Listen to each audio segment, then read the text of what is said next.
tell you what, Pep Man's fried chicken rankings. And we're going to do 4 restaurants. I see Fred is laughing in the background.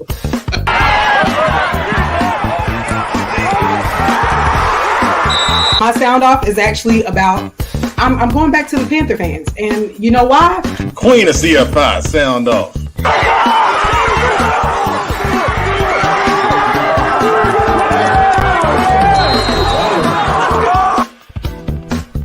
Been so much disrespect with mighty Coach Phillips. And I'm here to sign off that. I can tell you how the Panther season gonna be.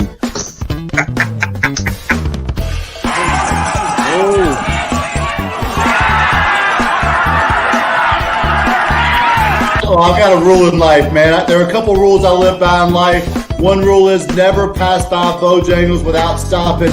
A second rule of life is get soy sauce, it'll save your life. Third rule of life, don't trust white girls. The number one most annoying group of people. People who don't put their buggies back in their little buggy aisles at the grocery store.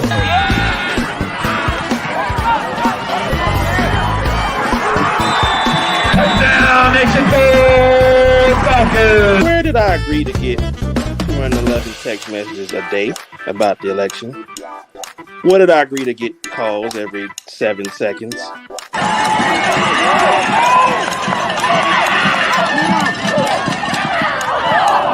I'm gonna sound off on myself. All my teams stink. Oh my God, we have the caption Cowboy Joe on there now. Good grief. But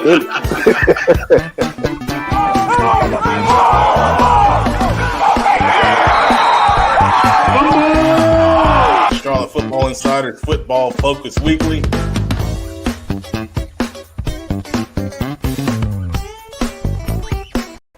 It's the last time y'all gonna see that intro. Season finale of Football Focus Weekly tonight. Welcome. Pep Man Matt Morrow here. We got the crew backstage. Tonight, on the show, we're going to lead off here in just a second with Coach Darryl Bullock. He's the offensive line coach at Morgan State University. After that, at 8 o'clock, we're going to have new Independence Patriots head coach DJ McFadden on the show. 8:30, we got a little special interview that you're going to really enjoy. I'm very excited about that. Around 8:40, we're going to do a review of the top players at the Spring Player Showcase this past weekend. Got a lot of players to recognize that did a really good job.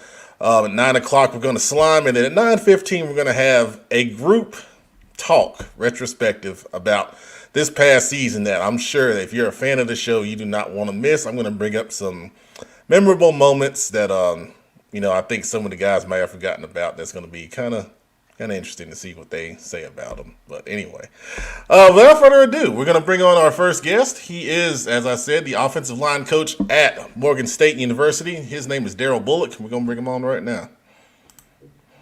How are we doing, Coach? Good. CFI, I appreciate it. And the crew backstage. I appreciate being on and representing the Morgan State Bears. Thank you.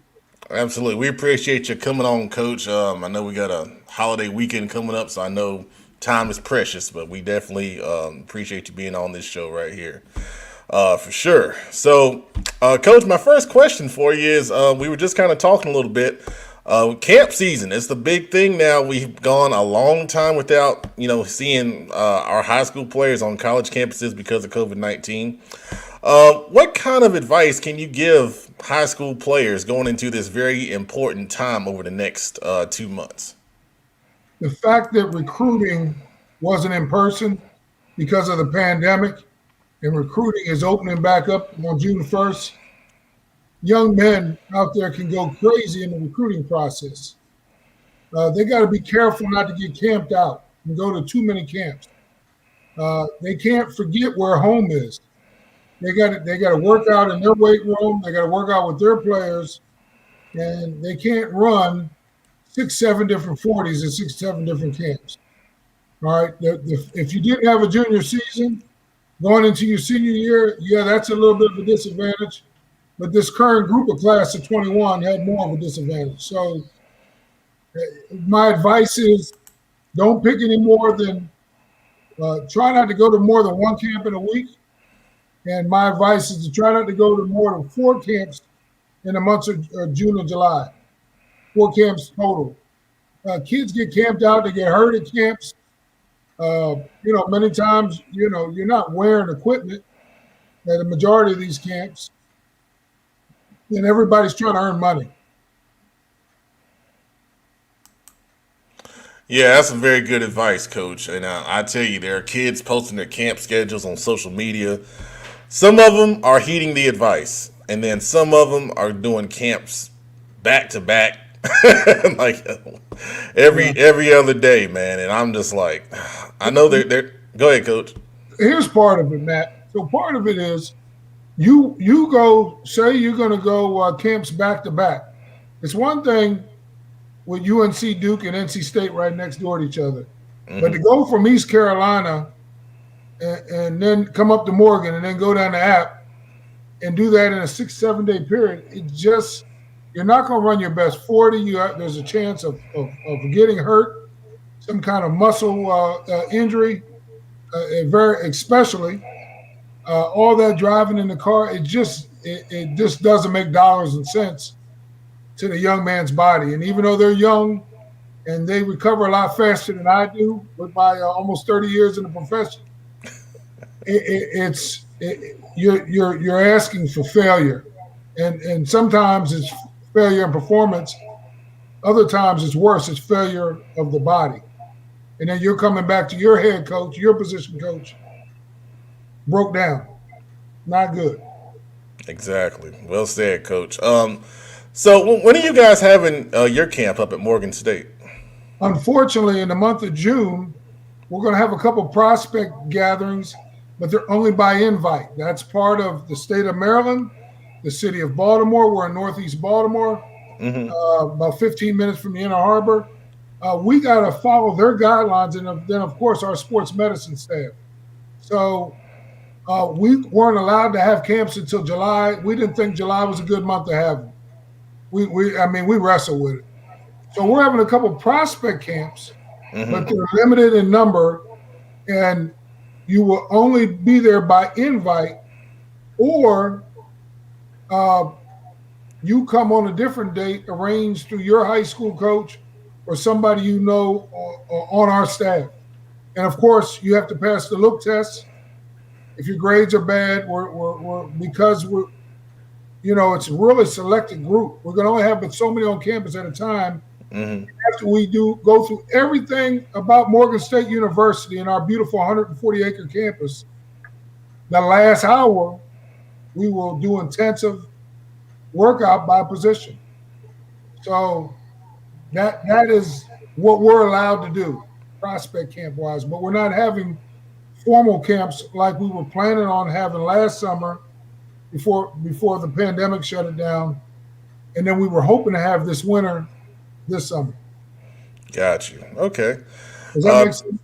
Absolutely, yeah. I know it's tough because, so many of us around the United States have started to kind of get back to normal, but then you still realize there are some areas that are still under, local jurisdictional, restrictions. So yeah, that's good to know for sure.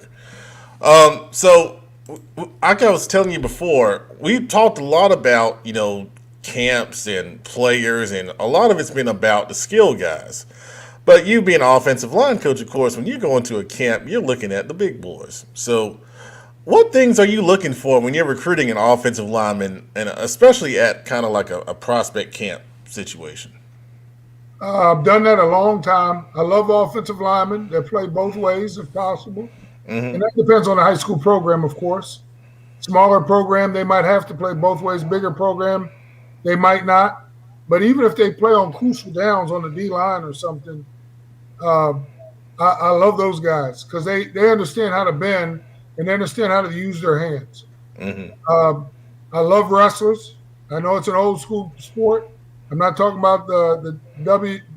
I'm old school, so I'm going to say WWF. I'm not talking about jumping on the top rope and jumping on somebody's back. I'm talking about old school Olympic style freestyle wrestling.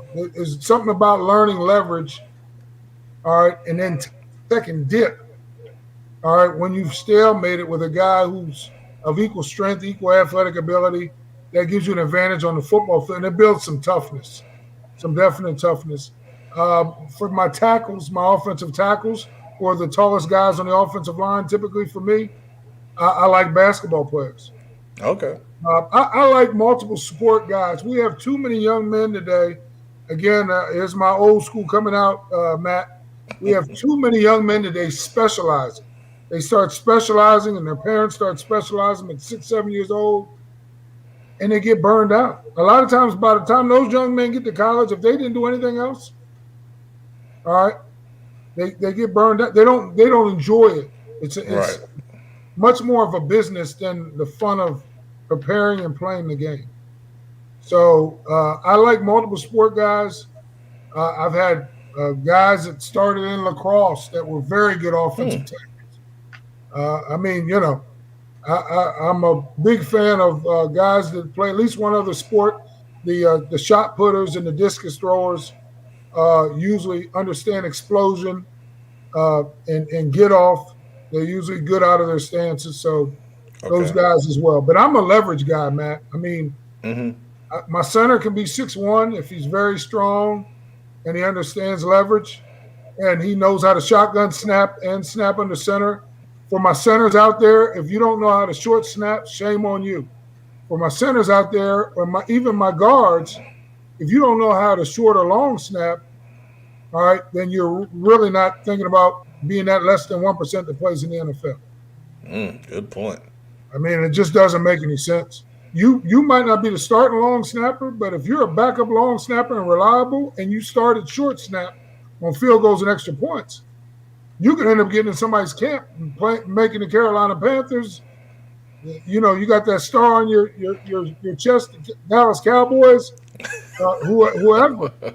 You know, I mean, even those camp checks are checks that the normal public does. That's not the kind of money that they normally see, at least not at the beginning of their careers coming out of college. So that's my advice to those guys. But I'm big on footwork. I'm big on flexibility. The strength is important, but if I have to give up one strength over the other in a body part, I would want leg and core strength over upper body strength. Because these right here, they redirect the force, all right? And there's an initial punch on the second step in the run game, but it's all about the legs and the core. I mean, and so if you're flexible and you're squatting over 450 going in your senior year of high school, and by the time you're in college with me, you're squatting over 550, all right, you got a chance. And so for a guy who's a long arm guy that plays offensive tackle for me, Matt, this is how I'll end it. Okay. They get obsessed with bench pressing, and it's such an overrated skill. I know they do it at the combine. The upper body strength helps you when you get in trouble, when you are too high on the block, when your footwork is bad. If your first two steps ain't right as an offensive lineman, you're normally going to lose unless you're just much better than that player. A lot of people don't focus on footwork. All right, we do footwork on air at Morgan State, in individual drills. Before we go to the sled, before we go to the chutes, we do footwork on air. All right, because that footwork on air, inside zone, outside zone, power, that footwork on air is everything, because if it's right, and it's right in crunch time and crucial moments, even when we're tired on the 12th play of a drive, we still got a chance. There you go. There you go. Well said, Coach. I used to coach offensive line for many years, and I'm getting fired up by all these talks about steps. I'm thinking back to zone progression and all that. Boy. Oh, no doubt. Oh, yeah. I'm getting fired up, man. I got to let someone else talk. Hey, let me tell you, my individual time, except, I love inside run and goal line period and all those things and team pass when they're blitzing us. But, man, my individual period is everything to me. Oh, yeah. I mean, it really is. It really is. So, but what I was saying about the bench press, if a guy doesn't bench press the world, but his incline is close to his bench, that means he has functional strength. If his power clean is good, that means he has explosion and snap. So guys are so focused on bench press, and it's an overrated skill.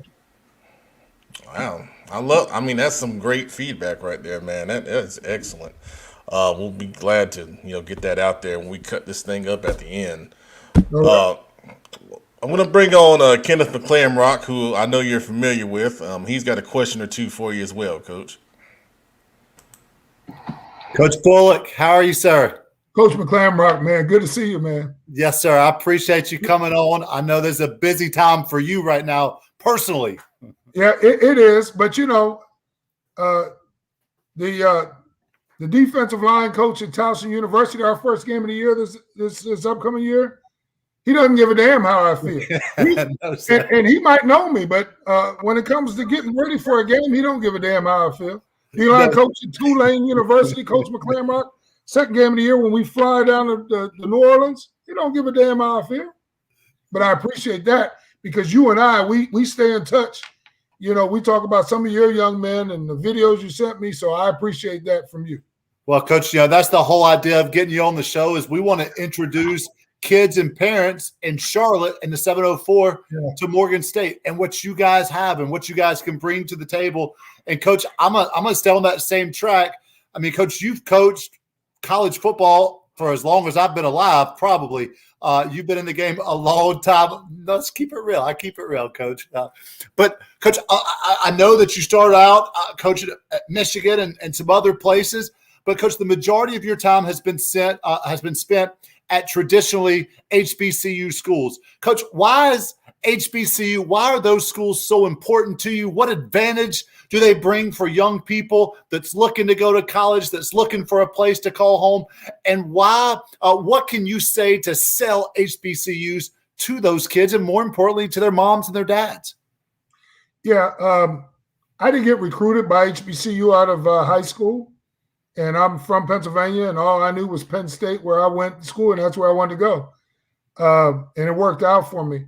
But once I got to college and knew some of my friends that went to HBCUs, I went and visited a homecoming my freshman year when I was redshirted. and I almost was late for Joe Pa. And you were never late for Joe Pa's team meeting. I was almost late. Me and my buddies were almost late for the team meeting. If you weren't 15 minutes early, at any point in time he walked in the door, you were late.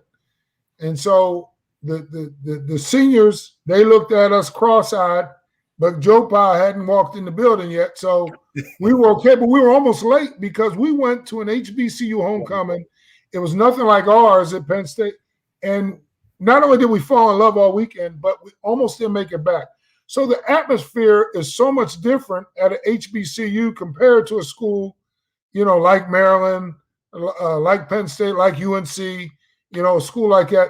The other thing is there's an investment, not saying that they don't have it at Charlotte, at the University of Charlotte or Charlotte University, however they term it, but there's an investment into the young men and young women's lives at HBCUs. If that young man or young woman fails, it is because they wanted to fail. I mean, there's an accountability. People get to know you. You're not just a number. We're 16-to-1 student-professor ratio at our school. And, I mean, we get contacted by professors many times if one of our young men misses class. So it's just different. I mean, I was in classes at Penn State with 1,200 people, general studies classes. In my majors, a couple of times I had 50, 60 in my class, with a professor this is old school, with a mic on their lapel, and you couldn't ask questions. You had to come to office hours. It's not that way at Morgan. So, and other HBCUs. So that's a big difference. For me, I mean, Coach, I'm just going to be honest. It's very difficult there's just not many black O-line coaches in Division I at the Charlottes, at the Tar Heels, at the the Blue Devils. There's just not many for whatever reason. There's not many black quarterback coaches. There's not many black O-line coaches. There's a lot of D-line coaches, a lot of running back coaches, a lot of cornerback. So many times the opportunities, I fell in love. Even though I played D-line in college, I fell in love. I became an O-line coach early in my career, Coach McClamrock, to become a better D-line coach. But I started coaching it and fell in love with trying to turn 5 rusty pennies into a nickel. Oh, man, I get it. I'm getting fired up thinking about it now. I feel like the late John Madden. So it's just I and you can see on my background, I got 10 years of D-line experience at the college level and 17 years of O-line, but man, it's something about the offensive line that I love. Now, there's job security and being able to coach more than one position. If I was talking to young coaches out there, just like I was telling Matt, centers and guards or even tackles need to know how to snap. They need to know how to be a center. So when you get on the road and you only take them with so many linemen, you might make the road trip just because you know how to snap. And the other backup tackle, the other backup guard doesn't know how to snap. The centers and guards need to know how to short and long snap to further their career along and to make themselves more marketable to colleges. I just fell in love with the position, and I've gotten more opportunities at historical Black colleges than I have. I've been at New Hampshire. I coached the D-line at E-line in East Tennessee. I coached the D-line at Gardner-Webb. I've been in North Carolina a good bit. I love the state of North Carolina. But my offensive line opportunities all been at historical Black colleges, except for when I was in Division II at Shorter University in Rome, Georgia. Coach, thank you for your honesty and your transparency. That was incredible. I've got one more because you brought him up. I wasn't going to do it. I stayed away from it. But, Coach, I want to Coach Joe Pa's story, man. What's one story that you can give that you're going to tell your grandkids one day, or this is your favorite story? Man, I tell you, I was on the national championship team in 1986. We beat the University of Miami. We played them 10 times. Vinny Testaverde, Alonzo Highsmith, Michael Irvin was a sophomore receiver. The Blades brothers. I mean, they were a great, great football team. They were number one in almost every category, undefeated going to that game. It was the first game played on the 2nd of January. The NCAA had to give special approval for us to play them in Fiesta Bowl in Arizona. We were both undefeated. They said their real national championship game was against Florida State. They beat them 22-21, I believe, in October. And when we got from them coming off the plane of fatigues, everything we did down there, Coach, they were quote unquote dissing us. They were trying to embarrass us. They were belittling us. And all it did was get us angrier and angrier and angrier. We had a bunch of seniors that came back. We lost to Oklahoma for the national championship in 1985. Jamel Holloway, Brian Bosworth. 86, we came back, and a lot of those fifth-year seniors, DJ Dozier and guys like that. Tim Johnson played 15, 16 years as a D lineman. He was like my mentor in the NFL. We had a really good team coming back. And we had our struggles in preseason camp because we had so many good backup players that it was tension. Like guys almost walked out of camp because they felt like they were ready to start at most any program in the country. But anyway, so we got down to the bowl game. Miami keeps walking out of every function. These Fiesta Bowl folks put on a great deal. So they walked out of a function where we both had to do entertainment. And Jerome, the late Jerome Brown, we struggled to block him all night. He was a great, great defensive tackle. He said to the crowd, to the Miami Hurricanes, did the Japanese dine with the Americans before they bombed Pearl Harbor? And the whole team, it was like orchestrated, said, no. Well, let's go. He dropped the mic and there was background mic noise and everything like that. So we were really at our wits' end. It was about a week away from the game. And our seniors were starting to get just a little chippy with the press. Just, there's no social media then, just a little chippy. So Joe Pa holds a special meeting before our practice. We're practicing at Arizona State, and we were practicing well. He holds a special meeting, and he was one of the funniest guys you ever want to meet. Not only is he a great coach and a great person, he's one of the funniest guys, but no one knew that side of him except people that knew him. But today in the meeting, mean, you could see the sweat on his forehead. You could see he was angry about something. You could see the sweat on that nose of his and those big black frame glasses. And he said, "Man, listen, man.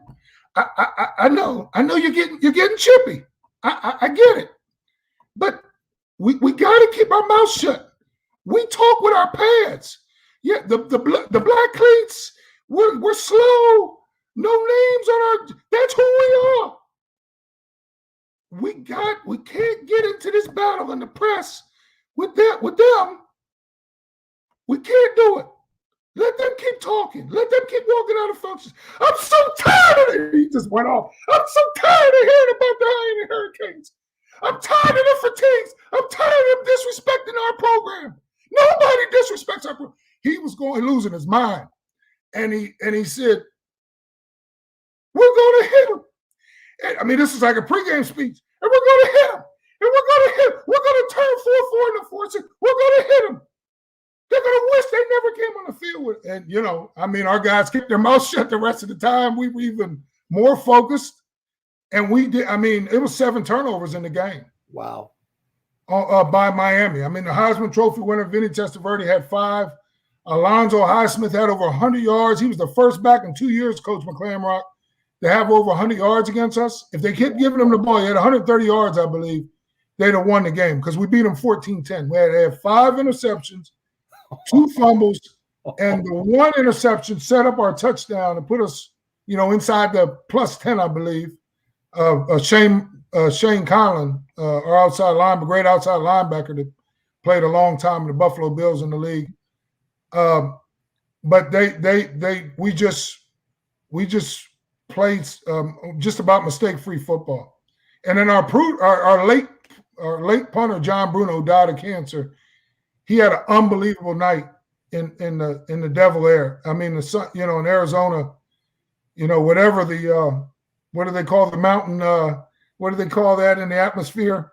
But where you have a very low sea level, whatever it is. But I mean, he was unbelievable. He kept them pinned off. They had long field to go. He kept changing the field all game long, plus 7 turnovers, and then they were still inside the 10-yard line there to win the game at the end of the game, and they threw another interception. And they probably, if they'd have gave it to Alonzo Highsmith, even though we were a great run defense, they probably would have won the game. But coulda, shoulda, woulda. I'm sorry to be so long-winded, but I'm telling you, that was one of the most memorable things I remember about him because he was very calm, cool, and collected. He got more excited in practice, and our practices were brutal. He got more excited in practice than in the games. He didn't say a whole, especially big games, he never said a whole bunch. And if he did, it was Friday night in a hotel before the game, but he never said a whole bunch because he wanted the team to be able to sleep the night before. That's good. Yeah, I'm sorry. No, Coach, that was great. I'm every word you're saying. I'm seeing it in my head and imagine it. Coach, thank you so much. Michael Irvin came over the middle. Ray Isom hit him, separated that ball from him, and Michael Irvin, he didn't do a whole bunch after that. He hit him right in the ribs. I mean, and he dropped that ball, man. I mean, so. Coach, I'm my mind is back in 1986 right now, man. Good gracious. Man, the crazy thing is I'm friends with a number of the guys now from Miami. I've coached with some of them at different points. I've gotten to know some of them, coached with some of them. I mean, they're friends of mine. They don't like talking about the game much, but we're Absolutely, man. Well, that was awesome, and we're gonna do our best to get as much of that as we can out on social media and tag all the Penn State fans because I'm sure they'll love to hear that insight for sure, man.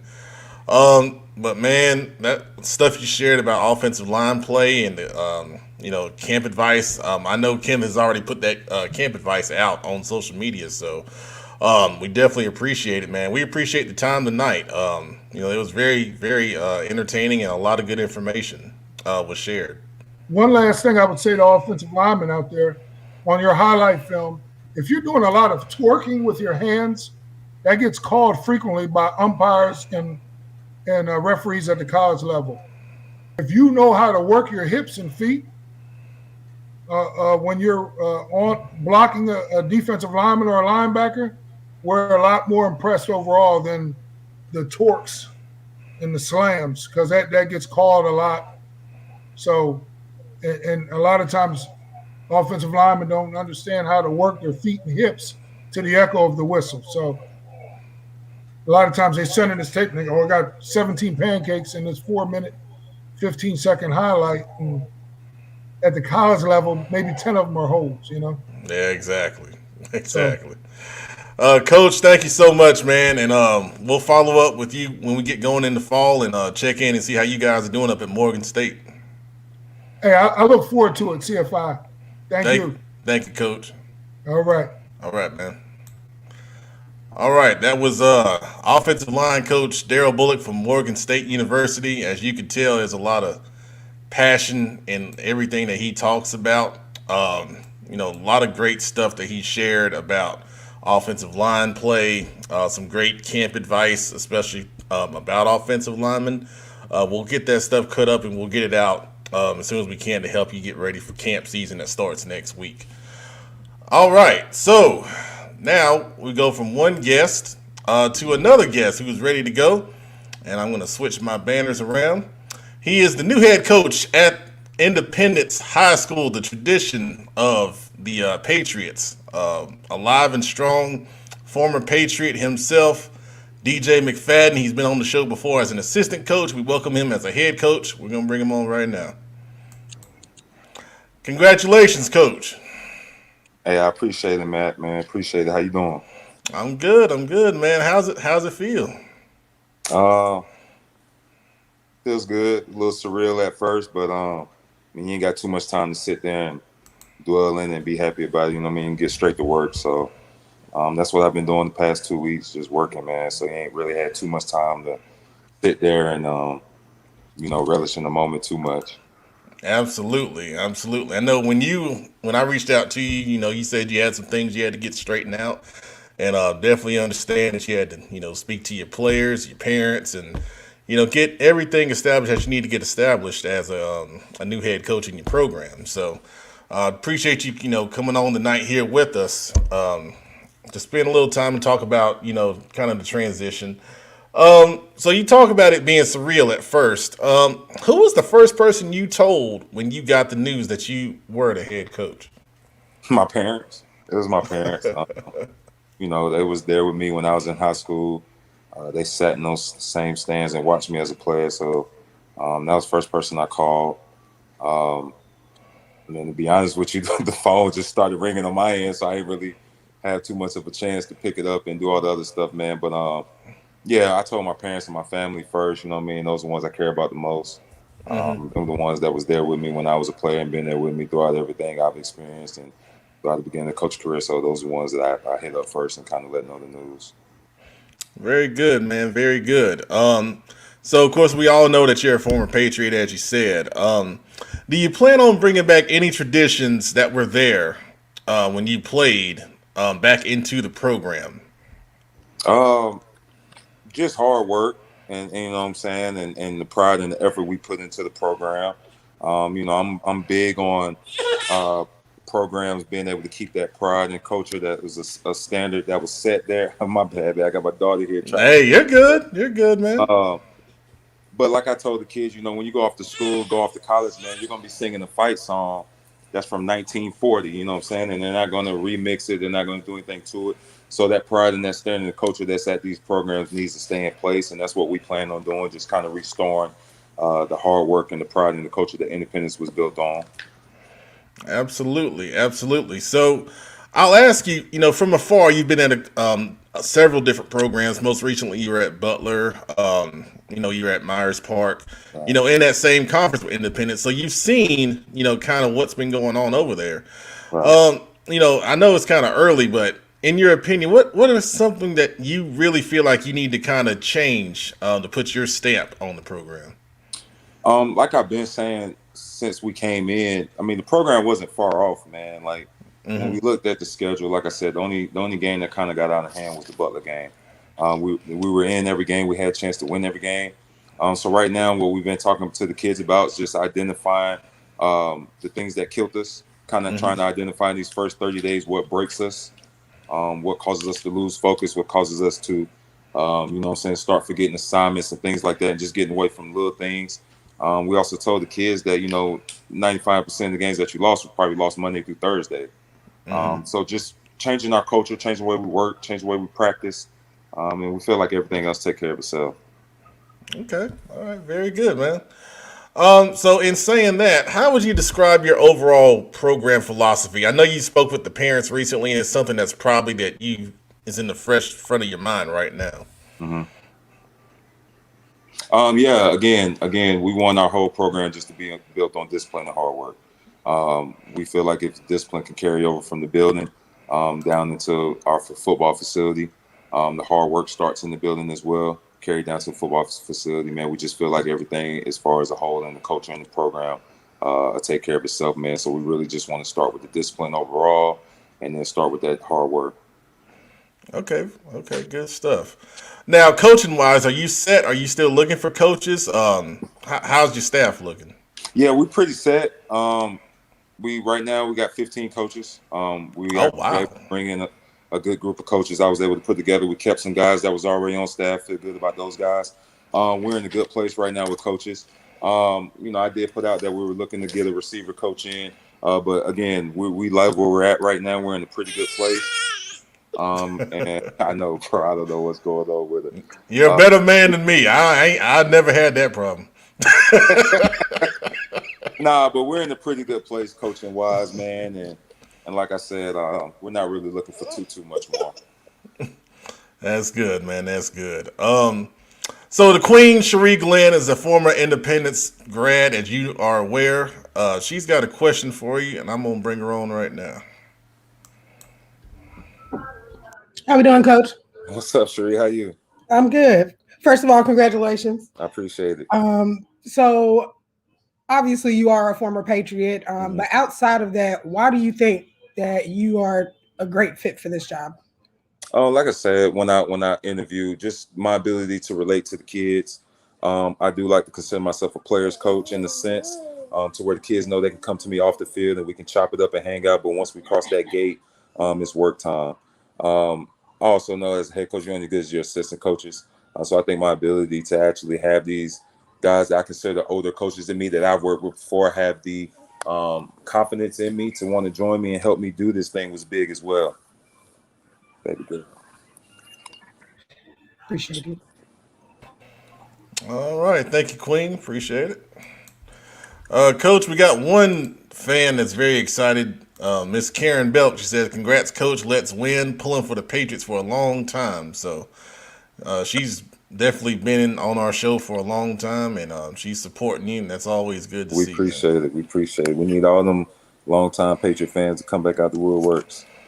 Yeah, are you gonna do anything special to get the alumni going? Because I know, being a former alumnus at your school is, a big sense of pride within you. Yeah, for sure, bro. Like, we got some things that we've been talking about. There's some things that we got planned that we're gonna put out here real soon. And we always gonna welcome alumni back into the facility, back into the practice field whenever we have practice or anything they want to come out to. I mean, we've already had a couple kids that I coached in 2014 kind of show back up. So that's been real cool, man. So like I said, we got some things planned to get the alumni back involved, and those guys are always welcome to come out to practice and show face. Awesome. I know they're excited to hear that, man. I got one more question for you, and I'm gonna let you go because I know you got to take care of that young little girl. She got me on this daddy duty, man.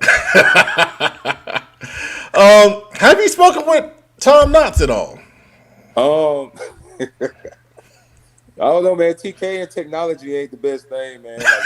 Like I called TK like when I found out I was interviewing, and he called me after I got it and was like, any way I can help, let me know. And I was like, well, I could have used your help beforehand, but it's cool. But nah, man, we've talked briefly. TK right now, he's in get himself ready for his season. So if you know TK, you know how much of a competitor he is. Most of my time was spent with talking with Mike Palmieri. Okay. throughout the whole process, man. And that's my guy. Even though he's in Georgia, that's still my guy. So we talked just about every night throughout the whole process, and he was a big help in just kind of mentoring me and kind of just talking me through things and things I need to do to get prepared, and how to start when you go in and just day one. You know what I mean? Mike has been, just tremendous throughout this whole process for me. Man, that's awesome to hear, man. That's great. That's what it's about, man. Coaches helping each other out, man, and we got to have more of that here in the community. But once again, Coach, congratulations on the job. We'll let you go take care of her, and you're getting a lot of love here. We got former Independence coach Mike Natoli says giving you good luck, Coach. Big eye for life. So that's great to see. That's great to see. Yes, sir. Absolutely. A couple other guys, Kyle Smith with much respect. Nice words from Kyle, and then Damian Jackson saying congrats, DJ. So you got a lot of love here in the community, and I know you're probably aware of that already. But I told you last year you were ready. So yeah, I remember that. I would have never thought it would happen that fast, but like I said, man, God puts you where He wants you to be, and I feel like I'm right where He wants me to be, and we're excited to get this thing kicked off. Absolutely. Well, Coach, we'll be over there now with COVID kind of settling down. Hopefully we'll be able to get back to doing what we do, is getting around to the schools, and I'll see you in person real soon, man. All right, man. Looking forward to it, man. Appreciate you having me on. Absolutely. Thanks, Coach. All right, bro. All right, man. All right, so that was DJ McFadden, head coach of Independence Patriots. We cut him a little early because he had a little bit of child care that he had to take care of, obviously, the beautiful little girl that he has right there. Still got we got a couple comments. Once again, Karen Belp, she's saying, my daughter was a student athletic trainer for Big Eye during Chris Leak and Tommy's time. That's awesome. That's awesome. I'm sure she's got some good stories to share about, the Independence Patriots. What a program, man. I mean, winning, I don't know. What's the number? Do y'all remember the number of games they won in a row? Because I got to look it up. I forget. But y'all know the tradition. Oh, hold on. Let me bring her on because she over here signaling in the background. All right, what was it? It was 8. 8? Yes. Okay. 8 Although, let them tell it was only like 6 because they took 2 back, I think. But yes, we won for a long time. Yeah. Long time. Absolutely. Proud of my boys. Proud of him, for getting the opportunity to do that. I couldn't think of a better person to put in that position right now. I'm really excited to see what he's going to do. Yeah, absolutely. As we were saying, he's been around, to different programs and gotten good experience, especially on the offensive side of the ball. Former offensive coordinator. I know back at Archie Kill, he worked with Joe Evans. And Bobby Blowfish has got a comment. They took none back, 7 straight. Man, whatever. I don't think so. Even they shouldn't have, but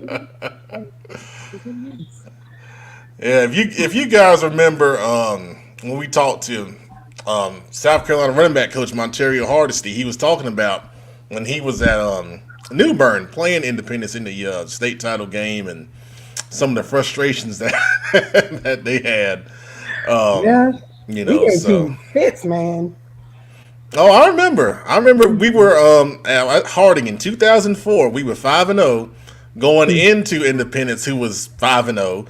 And I remember, I think I told this story before, but we thought we were going to be the WBTV game of the week because they're 2 undefeated teams. Right. But no, they chose some random game out in Gaston County between 2 and 3 Hunter Huss and 1 and 4 East Gaston. I still remember because that's how mad it made me. But they were so smart because we were top heavy. Our top 22 guys were really good, but then our depth was not as good. So, they did something they hadn't done all season. They didn't show it on film. They went no huddle.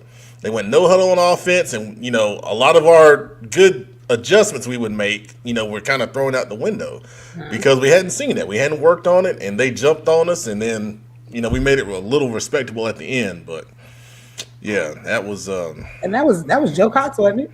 At quarterback. I think 04. Yeah, had to be. It might have been his first year as starter because I think because Chris Leak was 99 to 2003. Because he graduated the year before I did, and I graduated in 2004. Yeah, I think I got my year right. I may not. Anyway, yeah, that was. It didn't matter. We was beating you either way. Oh, I remember the next year they beat us 75-0. So. And that was the thing that I think I liked most about going to that school, because it didn't matter how many times we won or how much we won by. Like, we were always crunk about it. Like, you got nothing for us. No one had anything for us. And I mean, even after I graduated, I kept an eye on them just to see how they did and to see that they were still going. It was just like, sheesh. I mean, Hakeem Nicks, coming out in like 05, 06, I think, and stuff like that. Like, it was just crazy, man. It was something I had never seen. And I was proud. I was proud to be a Patriot. For real. Well, Karen Belk is also glad to know that you were a Patriot. Yeah. And then she said her daughter graduated in 2000. So there you go. There you go. All right. Karen, you can, well, I won't ask you to post it publicly, but I graduated in 99. I knew some people back at Independence back in the day. So I may be aware of who your daughter is. Yeah, I was going to say, I need to know her name. Yeah, that's pretty cool. You don't have to post it publicly, but yeah, that'd be pretty cool to know for sure. So, Brandon's here. Oh, where you at, Brandon? I don't see you. There you are. Right here. So you shared it's 109 wins in a row. Yeah, for Independence. 109 wins, 7 straight titles. What's really interesting, I was just that's what I was kind of doing, looking at the historical records. Their most dominant year, stats-wise, was 2004 that you talked about. They averaged 54 points a game with only giving up 8 points a game, and that was Bill Goller. So their most dominant year literally was without the 1 year without that. So that's pretty interesting to look at. So I think I'm talking about, it had to be 2003 I was talking about then, because we definitely played TK on the sideline. Because I'll tell you what was happening. It was funny. So in the fourth quarter, the score's out of whack or whatever. But we kept our starters in, and he started subbing his guys out. So we scored like 2 quick touchdowns in the fourth quarter, and then we for some reason I'm in the box, so I'm just kind of relaxed at this point because the game's pretty much over. But our defensive coordinator was still calling it like it was a close game, and he had his backups in, and then our D coordinator's blitzing and stuff, and TK take off his headset and his belt and kind of threw it down and kind of looked across the field at us like, what are you guys doing? So, and I think we were calling timeouts, that kind of thing. We were young rebels back then, so we wasn't sure what was going on. I wasn't going down without a fight. Yeah,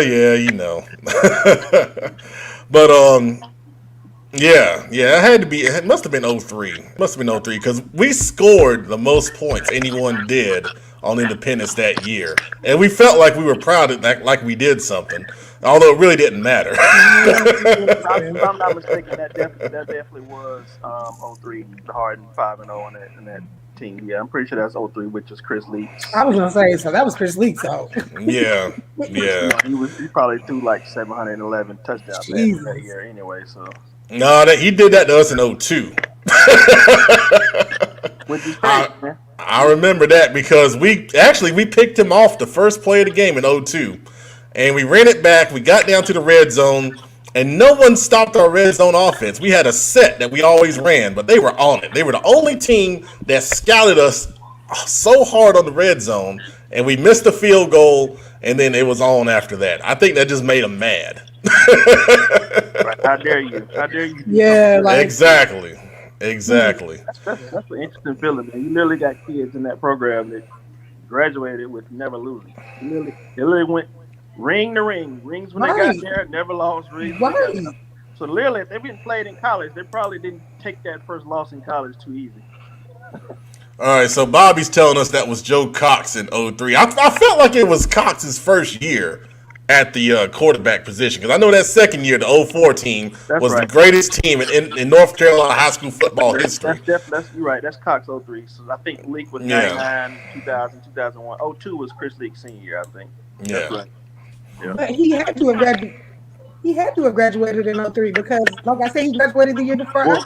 Well, the 02 season was his last Okay. football season. Graduate 03 the last that following December. Mm-hmm. Yeah. So that next year, that 04 team, my lord.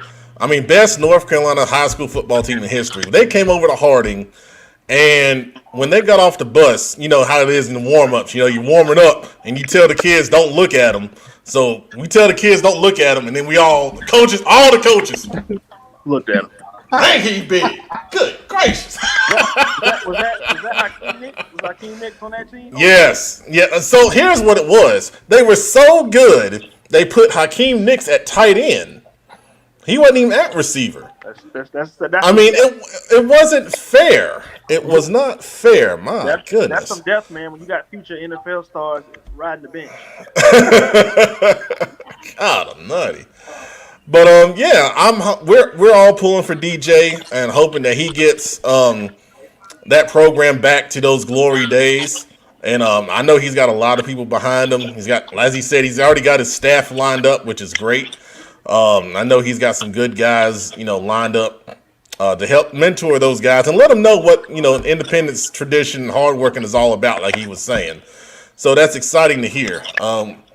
Justin is here with us. What's up, man? Decided to tap in. What's up, man? Uh-oh. I can't hear it. I'm just listening. All right. Well, I'll put you in the background. My bad. I saw your face. I thought you were ready. Uh-oh. You can't clock in until you're ready, man. Come on now. It's against HR rules. So now you tapped out. Oh man. But anyways, I think our special interview is ready, so I'm gonna put you guys in the background just for a second. Okay, so on Football Focus Weekly, we always talk about high school football. And, high school football is our focus, and, for good reason. But sometimes you want to talk about other football. There's a lot of people that play football. There's college football that we talk about on this show. We talk about the NFL with the Panthers. We don't get into youth football that much. But tonight, we're going to talk to two football players on the youth side of things that are doing some really awesome stuff, man. So we're going to bring on these guys, and we're going to let them talk to us a little bit. And let you see, or I'll let them speak for themselves. So no further ado, here's our special interview. What's up, guys? Hey. We got Kenneth James McClamrock and Knox McClamrock joining Football Focus Weekly. Two youth football stars here in the Charlotte metro area. How you doing, guys? Good. It's awesome to have you on our show, man. You guys are big-time superstars. How does it feel? It's good. Really good. Awesome, man. So I want to talk to you. I want to interview you guys because I've heard you've been doing some great things on the football field. So that's awesome, man. That's awesome. So I'm going to ask you guys a question, okay? And I'll let both of you respond, all right? So my first question to you is, what made you guys want to play football? It's really cool for me. It's very athletic for me. For him. That's awesome. So you guys love football, right? Yeah. Mm-hmm. Awesome. What do you love most about football? I mean, it's pretty cool to get your game on. Yeah, it's really fun to play out there and play hard. Mm-hmm. Man, that's awesome. That's awesome, guys. So you guys are young, but one day you're gonna make it to the NFL. So I want you guys to tell me, what position do you want to play when you're gonna get to the NFL? Running back and wide receiver. I'm running back. All right. So you want to be like a running back that's in the NFL now? Yes. Christian McCaffrey. Okay.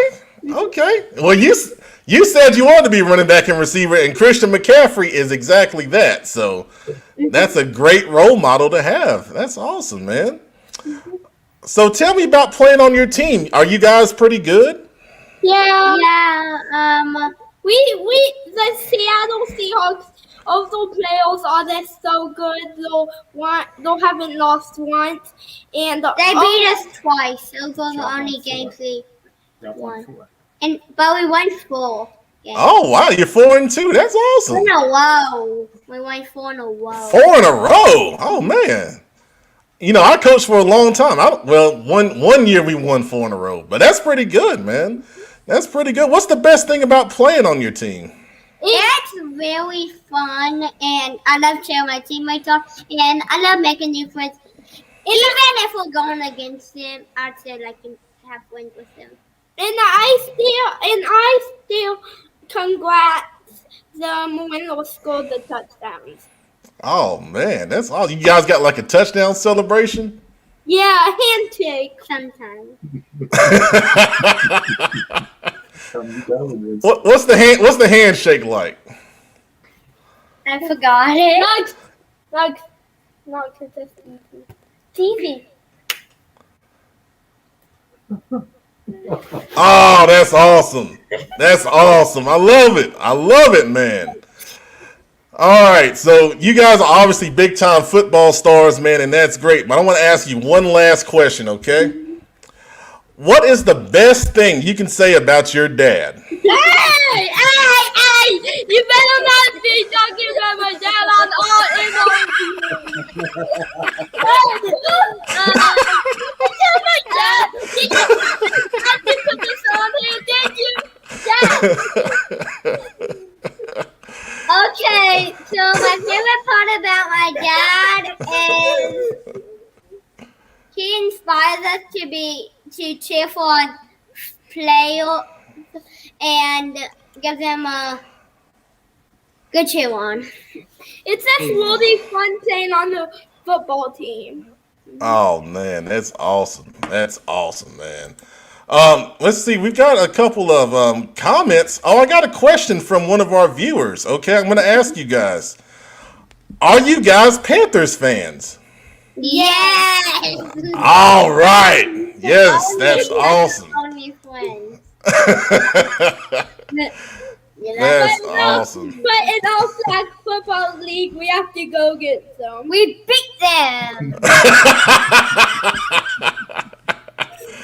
Man, that's great. That is great. It's like 4 players on the team who have to win against these 4 teams. And that's the Seattle Seahawks. We had all good players. We would have won. Oh, man, that's great. That is great. For both games, if we had 5 more minutes, we would have beat them. Well, hey, that's why you won 4 in a row, right? Yeah, you learn from your mistakes. That's awesome. That's awesome, man. Now, I understand it's you guys' birthday, right?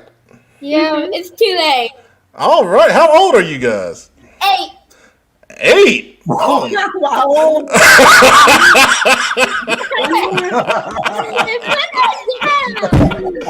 Oh, man.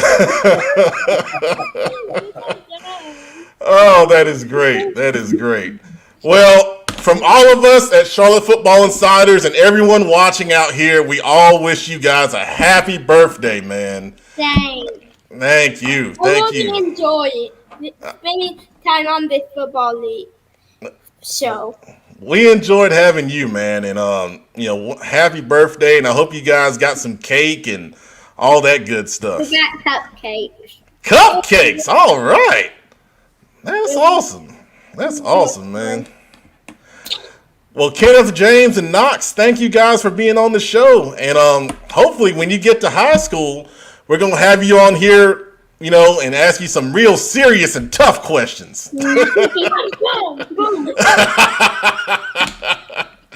Thank you so much, guys. We can be on this show anytime. Thanks for having us. Absolutely. You guys can come on anytime. That's right. That's right. Good night, guys. Good night. Oh, man, that was awesome. That was awesome. I hope you guys enjoyed that. I'll bring the queen and the producer back. I mean, how awesome was that, man? That was How great. awesome was that? That's nice. I wish all our interviewees had that energy. All right. I know, right? I mean, it's just weird. And then you had on the Tar Heel shirt, so you know you always went with me with that.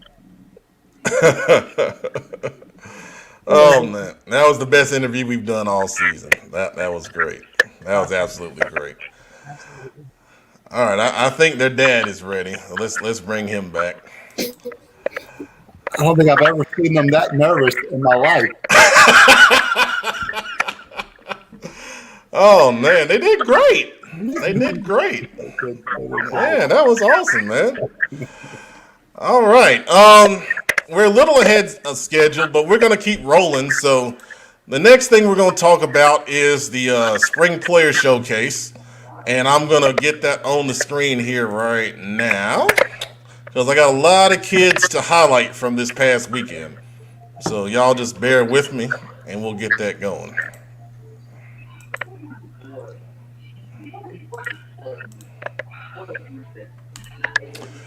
Okay, let's see if we can get that. Can y'all see that, or does it need to be bigger? I see the deal. All right, hold on. There we go. Okay. All right, so let me get my banner up as well. Let's see. All right. Well, let's make that. We're going to change that a little bit. Okay. So, for the Spring Player Showcase, we had a lot of talented players. Brandon, I'm going to mute you real fast. So, we had a lot of talented players this past weekend in the Spring Player Showcase. And, you know, I'll mute everybody. All right. Technical issues, season 2 finale. You gotta love it. So, Blue Monroe at the quarterback spot from J.M. Robinson was our MVP at the quarterback spot. He was also the longest throw champion. There's a lot of video that we collected, and I put most of it out. Some of that I've kind of shared with the camp parents and camp players. But he was definitely the most impressive quarterback. It was a really, really tight decision, though. Both Blue and Tyler Green from the Cabarrus Warriors 2024 talented young man were going throw for throw, and at the end, what we call the best of the best competition. And you know, Blue just had maybe one or two more throws that were, you know, just incredibly pinpoint. One he posted on his Twitter feed today. You can go check that out. But I mean, what an incredible kid. Ken, I'll let you talk about Blue for a second because I know you're familiar with him. You know, just an incredible leader. When he showed up at Central Cabarrus, fresh from Huff High School, the first day, we had 22 players that were a part of a senior council, leadership council, that led the stretch lines. Blue jumped up in front of the line, and I told him, I said, Blue, you got to get to the back, big dog. Like, this is for the leaders. And Blue said, Coach, I'm a leader. And the next day he jumped back up front again, and he never left that front spot, front and center, right in the middle of the field for the rest of the season. And no one ever questioned him because of his work ethic, because of his leadership ability. He's super charismatic. He works very hard. He's a smart kid. He works hard in the weight room. He encourages guys. He gets to know guys. He knows them on a personal level. You know, the sky's the limit for Blue. If he was 6'3", every college in America would be knocking on the door right now. But because he's not 6'3", he's got to work extra hard to prove himself. And I'm excited to see what he's going to do in the fall time. Absolutely, man. Spot on for sure. And then Tyler Green, he's a kid I've been covering since his 8th grade year, where he went head-to-head against Jaden Davis when he was at Providence Day. And his development has been exponential. I mean, he was putting the ball on point. I mean, the coaches, you know, and I always talk to the coaches to get feedback before we, you know, kind of make these decisions. But, man, they said he was pinpoint accurate, great mechanics. I mean, I'm shocked that he's not getting more, you know, press about him because of his development and where he is right now, being a young quarterback. So how tall is he, Pat?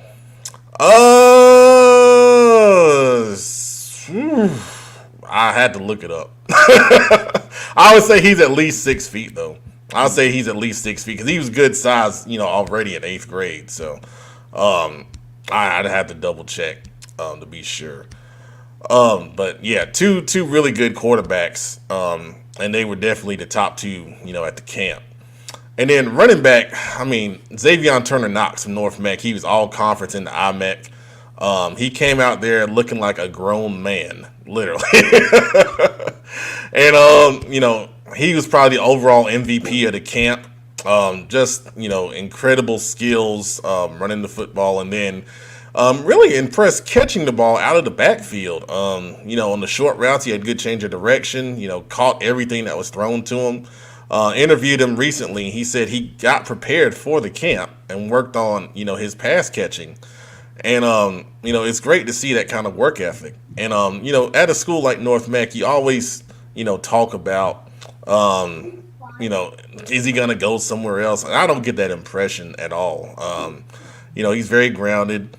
Shouted out his head coach, Damon McKee, for, teaching him, a lot of stuff about life. And that's awesome to hear. And, I think he's about, when we hit this summer camp circuit, he's going to, really start getting the attention I feel like he deserves. And then Trey Nicholson from Mountain Island, he's just incredibly fast. He's been to every one of our camps, and he's always been impressive from the running back spot.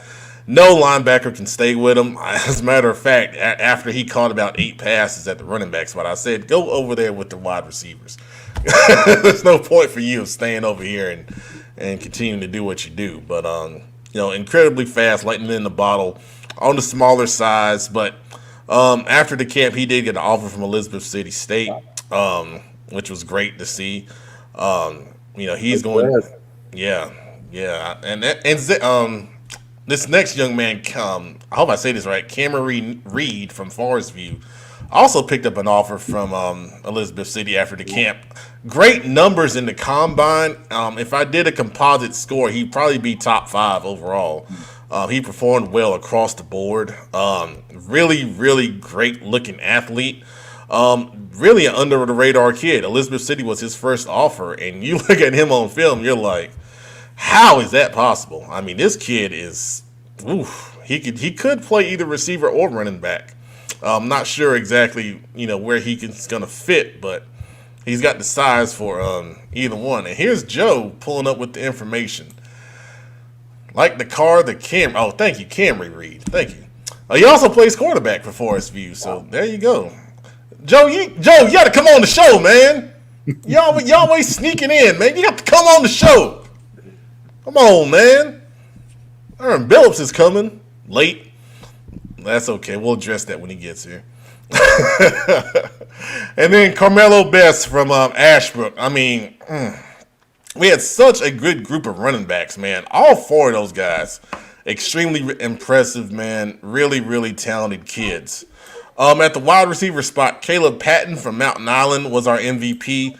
I think he was really smooth in his routes. Really good technician at that position for not, to play it very much, because he actually played running back last year at Mountain Island. He's starting to make that transition to the receiver spot, and obviously he's doing it very well. Sean Walker Jr. advanced. Oh my gosh, you're talking about lightning in a bottle fast. You look at a few of his highlights, he's 5 yards past the corner, just waiting on the ball to come. Obviously, the advanced program, very talented. What they're doing is, really impressive.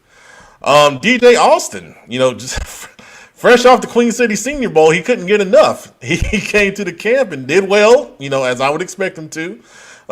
He was a top performer. And then Craig Purvis II from Rocky River. Really good sized kid, man. Another kid that looked physically the part. I thought he ran some good routes. He displayed some good athleticism. Caught the ball pretty well. I thought he was impressive. He's going to be a name to watch this upcoming season. Offensive line, 2 guys from South Meck, Landon Egler and Teron Williams. They were both head-to-head, man. That was a tough decision. Landon, was the MVP though. I thought he looked really smooth in his kind of technical, hand placement skills and steps, kind of stuff like Coach Darryl was talking about from Morgan State earlier. But Teron looks really improved, man. He's gonna do a good job at that right tackle spot for. Is that the big 6'8" kid? Yep. He is a large man. Yeah, his future is bright, man. He's improved so much from the last time I saw him in this kind of camp setting. And then CJ Hale, big kid from Sun Valley. I think he projects as a power guard. He did a pretty good job as well, so we highlighted him as a top performer. And then defensive line, Jaden Medlock, you talk about a speed rusher off the edge, man. His handwork is really impressive. I can tell he's been working with somebody because his hands were so good, along with his speed and get off. Those are the things that really impressed me with him. That's why he was a D-line MVP. Zarion Jackson-Bass, our former MVP, I thought he had a good camp. He was paired up against Teron, and, Teron held his own, with him. So those were two really, upper level guys going at it for most of the camp, which was, great to see because iron sharpens iron. So I was impressed with that. And then Josh Isaiah had a great sophomore season for Independence. I thought he did a good job at the camp. He played more inside at this camp, but I know he's got the ability to play outside as well. So it was good to see, and he did a good job overall for sure. And then at the linebacker spot, Caleb Edstrom from Mooresville, the only freshman linebacker there. But I tell you, man, when you do those one-on-ones, it's very hard for the defense to win. And as you know, Kenneth, it's an offensive drill, and you don't have pads on, and you pretty much go anywhere you want, running some crazy route concepts you probably wouldn't run in a game. But all that being said, I think Caleb had about 5 or 6 interceptions, in that period. And, he did a good job in the cat and mouse drill where the running back tries to make a move in the hole. But that one-on-one pass coverage period was really impressive. And it was a really, to see it from a freshman, the sky's the limit for him. As he grows into his body, he hits that second growth spurt. I think he's going to be big time. Panos Burlos, another great camp. Really did well in both of those areas, the cat and mouse and the pass coverage. He had some good breaks on the ball. You see in the video in the one-on-ones where he broke up a couple passes and did a good job. He's going to have a big year for the Sabres. And then Kyle Perry from Hickory Ridge. He's a really good run player. He did really well in the cat and mouse and, doing what he's supposed to do and reading and getting to the ball carrier. He's a really good player, for Hickory Ridge. We knew that from this past season, and he played well here as well. From the DB position, 2 guys really stood out. Takai Moss, though, I mean, you look at those DBs, and I know Billups is coming, and he'll probably talk about him if we're still in. Oh, he's here. Let me bring him on. Okay. And I see Justin's ready. Okay. What's up? What's up? Talk about your boy Takai, man. After he stopped making me mad, he started selling. He was trying to be too fancy, but Takai has grown. He has grown. That probably was my third time coaching Takai up. And that was the best version of Takai Moss I'm seeing. He's really putting himself in that upper echelon top DBs in the city. I was really impressed with him. He had some good reps against Sean Walker Jr. That probably was my favorite matchup of that whole camp. But sky's the limit. Hey, you need a long rangy corner. That's who you want right there. Absolutely. Just seeing the video of the one-on-ones, because I didn't see everything, so it was really good to kind of go back and look. Man, you set us up, man, with them video highlights. Man, we were getting dog. You didn't put good reps up. Good gracious. I did put good reps up. What are you talking about? Little murder team. We ain't getting murdered, guys. Good. Justin here. Justin, please tell me we didn't get murdered like that at the camp, man. Nah. It definitely was an improvement from the DB's position than it was last camp. Last camp, a lot of guys, you know what I'm saying? It was murder team. Yeah. It was murder team. You say we told them. I mean, you did say that. You did say at the beginning. You did say that. But I mean, I feel like they stepped up. Like you said, Takai Moss, he went out there, he shut down. He had his hand in every ball that was thrown his way. So you know what I'm saying? Yeah. He was trying to be cute. He was trying to be cute at the beginning. And I had to get on him right quick. He was. But no, Takai is one of my favorite up and coming corners. Always, he's my guy. Absolutely. And then Caleb Johnson from J.M. Robinson. Yeah. When I finally sat down and started, looking at the film in detail, you talk about someone who's come a long way, man. He's come a long way. But now, do you see why me and Cam told you that? Yeah. It was I got in trouble, guys, because Pep come to me every camp and said, "Who's the MVP?" I said, "I think it's a tie." And me and Cam, we had to start thinking about it. And Takada being about probably one rep, but it was a tie. That was probably the best. The three corners they got on here right now, they're probably the best talent we don't see out of some top guys. And that's not no shot to nobody. It's just me being honest. Yeah, I mean, I interviewed Caleb, and of course I coached with his dad, so that was, really cool. His dad had been begging me to do it. Then I told him, I said, when the time's right, and he earned it. He truly earned it, and I'm expecting a big senior season for him. And the same thing with Mason Bryant, man. I love his technique. His technique is really good, man. Yeah, he had to get some Coach Bill tough love at the beginning. like Justin said, everybody know Mason Bryant was one of my guys. I had him for 2 years at Providence. I had to give him tough love. He forgot about old Coach Bill, but he I let Coach Cam Sullivan coach him up because I didn't want to be seen as favoritism. Mm-hmm. So I made sure he went on that side. I let Coach Cam coach him up, and for the mental, I'm like that father that you don't want to be close, but you just gotta peek over there and watch. That's how I was looking. He had some very good reps. He got beat that Mount Iron click wide receiver really good. I was impressed with him. Yeah. But he has gotten better, so that's the big thing.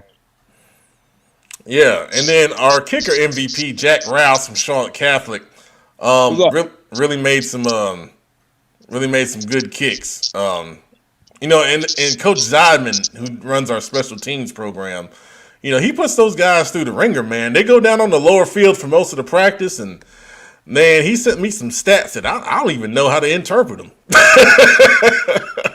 But Jack did a really good job, and if you know anything about Charlotte Catholic, which of course if you're watching this show you do, you're not surprised. They always seem to have a great kicker and great special teams, which is what championship teams do.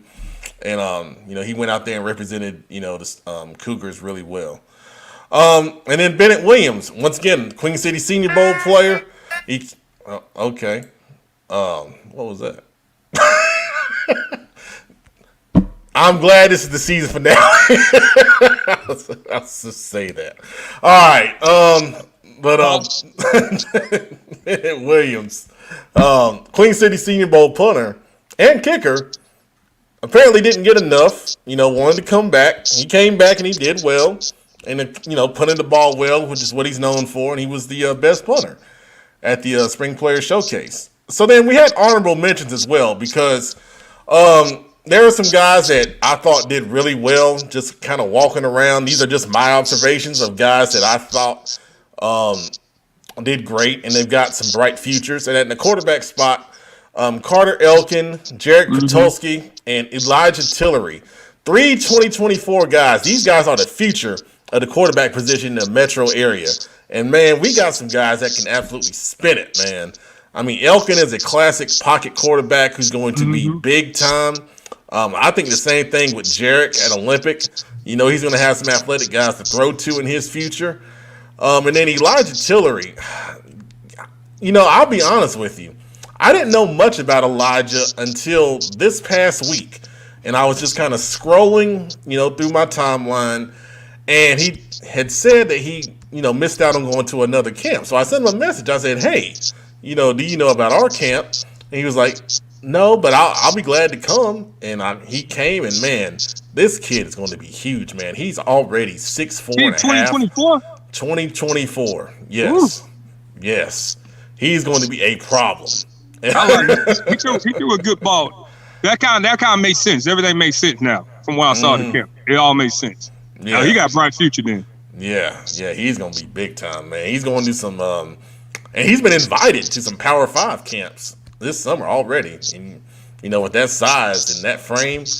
And then he was taking the camp really seriously, man. I mean, Coach Mata did a great job with those guys at the quarterback spot, and I could see him going through reps on his own and, making sure he was doing things right. And yeah.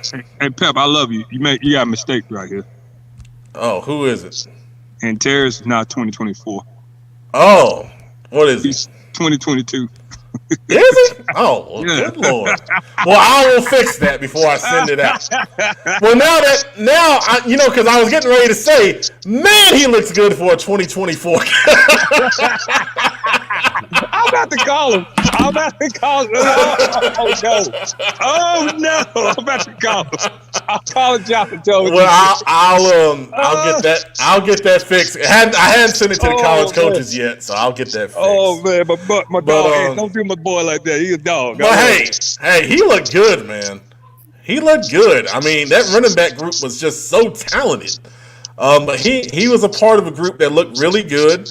Aaron Terry from Hickory Ridge, looked good. He ran 4.62 on the hand time 40 at that size. He's going to be a problem.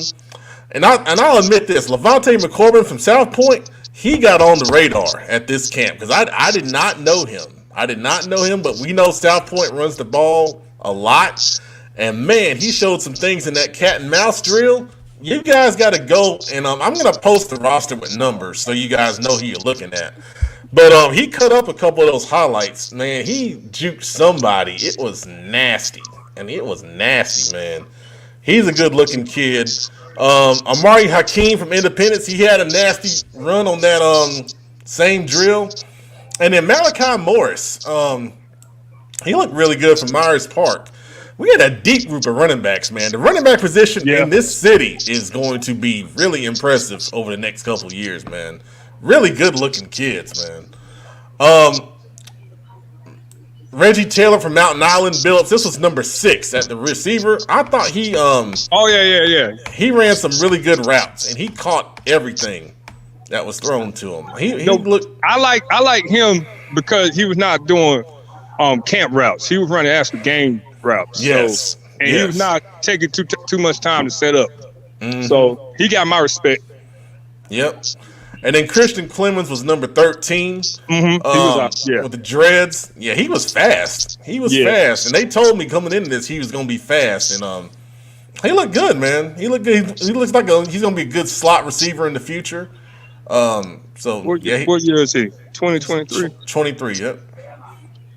Nah, he don't be good. He need to find that route running. Like you saw how Walker, like Sean, he was just a fast guy. Mm-hmm. And now his route running better. So, Coach Bev got some talent over there since Cabarrus, boy, I'll tell you that. Yes, he does. Joe, what play are you talking about? He's talking about the South Point. The South McCorbin? Yeah. Why didn't you tell me about him? He was too busy ironing them collars, that's why. Starch kids. Oh, man. Kyle, let's see. Who was number 47 with the wide receivers? That is Sean Walker from Vance. Yeah.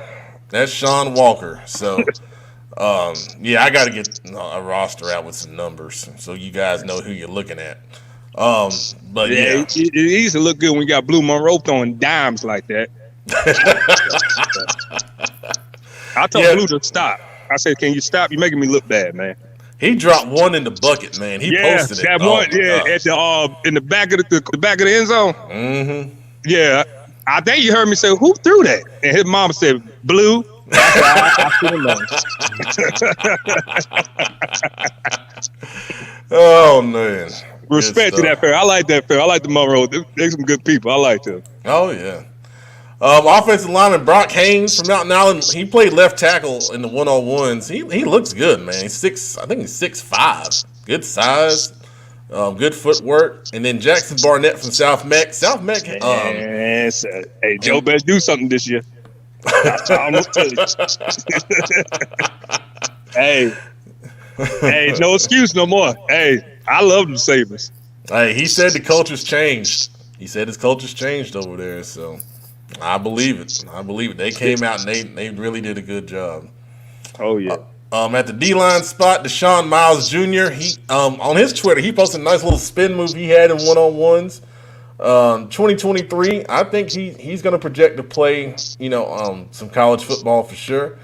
Jahari Burnside, another name I wasn't aware of. He was in the top 5 D linemen in the at the D tackle spot. He showed good push, good use of hands. Him and Josh Isaiah, their D line is going to be pretty strong next season. And then Jordan Covert. Let me tell you about this kid. He didn't make top 5. He was just off. But I tell you, man, he's a guy that you can put at the nose. He's not the biggest kid, but his get off is excellent. Mm-hmm. And, he's going to raise havoc for a center and guard. They're going to have to come down and double team him. And that's going to let those linebackers flow for Myers Park next season because he's a load, man. He's just tough. He's one of those guys that I used to have those guys when I coached JV D-line. That you just put him on the center and just drive someone crazy. And, yeah, he's that kind of guy. For sure. At the linebacker spot, good size kid here, Xavier Lloyd from Olympic. Whoa. He wore number 21.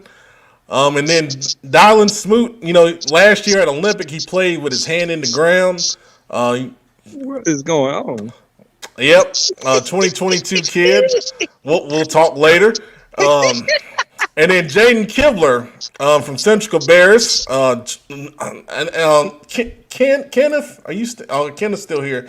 What can you say about Jaden, man? I think that's the kid that you might know a little bit. Yeah, another fantastic kid.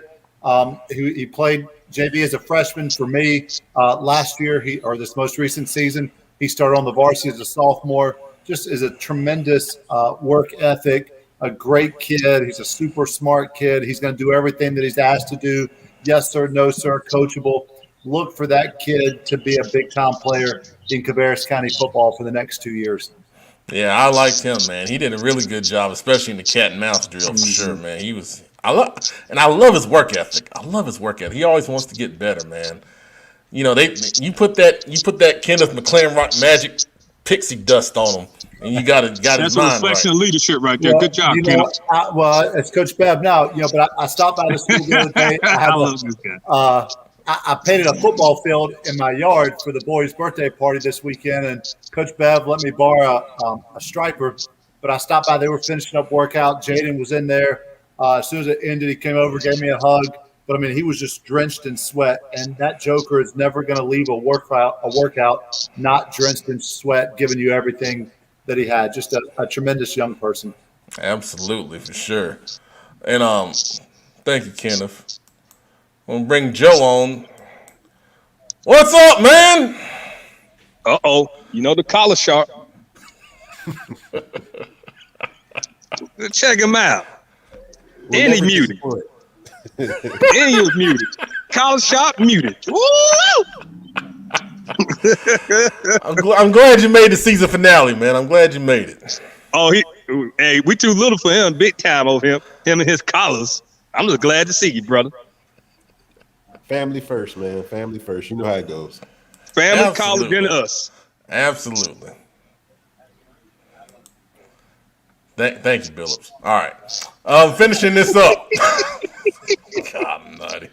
All right, so Billups, talk to me about Elijah Wilson from Mooresville. Hey, I promise you, after the camp, I hit up his head coach and said, hey, I like that kid. He's probably one of the best kids we ever had at the camp. He was really coachable. he was really coachable because he was really uncomfortable in that one-on-one because he's a big safety. Yep. And he just took coaching and kept getting better and better, and we were grading him on a different scale than what we were grading the other DBs on. We were like, hey, you don't come down that box a lot, so hey, let's just work on it. And he kept getting coached. He is gonna be a steal. I think he is. I would love to see him at linebacker. I would love to see him at that box safety, but he's a big guy. Got good feet. He moved good. Great attitude. Very coachable. You don't really get to say that a lot at these camps, but he was very coachable. Very good. And then we got Meshach Ellis from Olympic, number 10. He got a lot of reps. I kept seeing him in the one-on-ones. And, it's good that, I like him. He got heart. Yeah. That's. I told him to give a strap for his glasses. Go, good gracious of life, boy. Yeah, it's kind of tough. But I'll tell you one thing about him. He has no quit. He don't make no excuses. He was just trying to get better. So you can respect that. Absolutely. And then Grayson Crockett from Independence, another kid. Yeah, number one. Number one. He was another one of them safeties, but he a free safety. Yeah, I think he could play corner too. I think he played free safety for Indy, but he got corner. You can tell he never been down there a lot, but he got good feet. He has good feet and good hands. So it's just the little things. So I like him. Coach Clark, you doing a great job with them guys. So, hey, Coach McFadden, that's a good one you got right there. I like him. Absolutely. And then finishing up with two kickers that we know in the area, Jackson Moore from Marvin Ridge. He's projecting. Coach Ziman thinks he's projecting to be a Division I kicker. And then Alex Chilcott from Archer Kell did a good job in the special teams portion of the camp. So that's our breakdown of all of our top performers at the Spring Player Showcase. Oh, Miss Wilson's on 37 strong. Yeah, thank you for watching, that's Candace. why I like it. And that's why we asked next, because you wore my number. But he's extra 37. That's how you get to the dub. Well, thank you to all the players that participated. And hey, Miss Burlos, thank you so much for coming out and taking pictures. Miss Burlos, guys, she took over 500 pictures. Do you know it took me to, after the end of the camp, realize that was Miss Burlos? Because I had said something about Panos. Like I was messing with her. I said, Panos think he a DB. And she said, you know it. And I said, oh, that's Miss Burlos out of style. I'd be looking at people. I said, who is this? Taking pictures. I said, good Christ, we got everybody and mama out here taking pictures. Justin brought his little clan. I said, God almighty. Hey, I don't know if y'all saw all the picture albums. Justin got like 87 pictures. I'm like, dude. I like Mrs. Burlos. I'm like, exactly. I'm like, what the heck is this? The camera was just finding me all day. I think you were finding the camera. He did it. He was in stance, make sure his little calf was oiled. I know, right?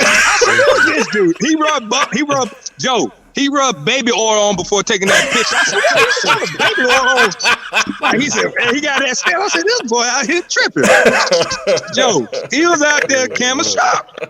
He was out there. Brandon was laughing at him too. Hey, Justin had that pouch, a big day of baby oil rubbing on his leg before he was picking. I said, this dude. You know what? I was looking at the pictures. I was like, why is he so shiny? Why is he so shiny? That's chicken grease. Oh, Lord. I'm out there trying to survive drinking water. Hey, look, I said, hey, can you go give me a bottle of water? He said, no, you could die out here. I said, God dog, Justin. I ain't say that. He just mad because oh, man. That man had baby oil. He walking around with big tub of baby oil at a camp. Come on. All right, so we got to address something before we move on, man. So Otis Powell, I had a conversation with Otis Powell a week before the camp. He said, hey, man, you know how you talk. Hey, man, I can get you these chicken sandwiches. I said, okay. I said, give me 120 chicken sandwiches for the camp. I said, I'll pay you. Don't worry about it. So here comes Friday. And what did he tell you on Friday, Bill? What did he tell you? He said, I'll be there. I'll be there with the sandwiches. I said, all right. I said, I'm not gonna eat breakfast because I know I don't have any sandwich with on me. I didn't eat either. I was ready. I was ready for a Zaxby's chicken sandwich. We get to the camp. Time goes on. The Bills comes up to me around 11 o'clock and says, hey, man, where are the chicken sandwiches? I said, you know what? Where are they? So I look at my phone. I got no message from Otis. Bills trying to call him, text him, no message, no call back. Send me the voicemail. Sent you the voicemail. And then you know what happens today. This man had the audacity to ask me for the link to the show. No, man, where our chicken sandwiches at? He asked me for the link to the show. I didn't say nothing about the chicken sandwiches. I sent him the link, and he's still not here. I would have said, where's the link to my sandwich? And no, it was funny because I want you to know you got poor Pep bombarded because I said something about the chicken sandwich. Then Brandon said something. I said, hey, yes. Where the chicken sandwiches at? And Brandon said, it is right. We ain't getting no chicken sandwich. And with Robert Roston, you on the list too. I have 2.5 body armors. I am upset. Then we had lukewarm water. So here's the funny thing. So at the end of the camp, we're cleaning up, and then Robert comes up to me. He's like, hey, man, we still got 4 cases of body armor in the back. I said, 4 cases? Where did we get 4 cases from? I thought we were out. I'm calling Robert. Me and Robert about to Oh, no. You should not have told me that, Brandon. What did we say? We said, where the cases at? Right. Oh, man. First camp, so we drinking, scramaging for water, and he's sitting on 410. Oh, man. We didn't get no chicken sandwich, lukewarm water. Hey, now that water was cold now. We didn't give you no lukewarm water. I don't know what. God bless the angel who came with that water bottle for Mr. Dix because he saw me going down. Yo, brother was about to go down. I was going down. He tapped me on my shoulder. He said, Coach Bill, here you go. I said, thank you, brother. Praise God. I tore that water up, boy. Hey, Miss Burlos, next time we're gonna have. Don't worry. I don't want you to run in concessions. We don't got to do that. No, we don't. We're gonna we'll have something in place for sure. No, we don't get stuff in writing. If you say you bring chicken sandwiches to a function, you better bring them chicken sandwiches. And I think he remembered. That's why he didn't come on the show. I really do. I think he remembered. I was hoping he'd come on. I know. Rumbling out there. I know. I was getting mad, but I had to walk away. I had to calm down. So, but anyways, all that being said, it's time for the final time in season 2. Oh, I know I'm slimy. Yep, it's that time.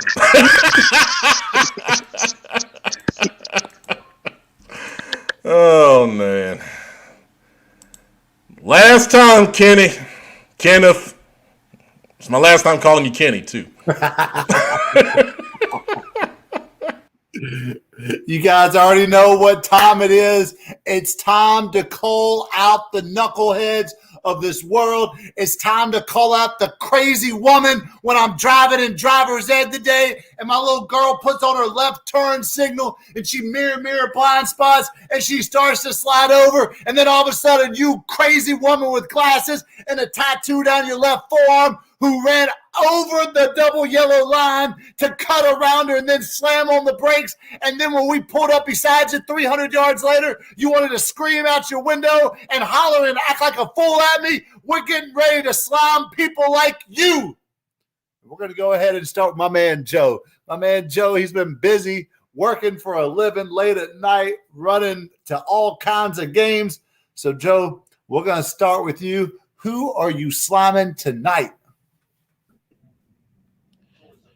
Well, let's start with these parents. Of course, it's award season where we honor kids for academics, athletics, whatever it is that they excelled in over the course of the school year. Of course, we talk about not having participation trophies, but for some reason we are so ready to accept one, especially when it comes to honors that we feel are supposed to come, but they don't.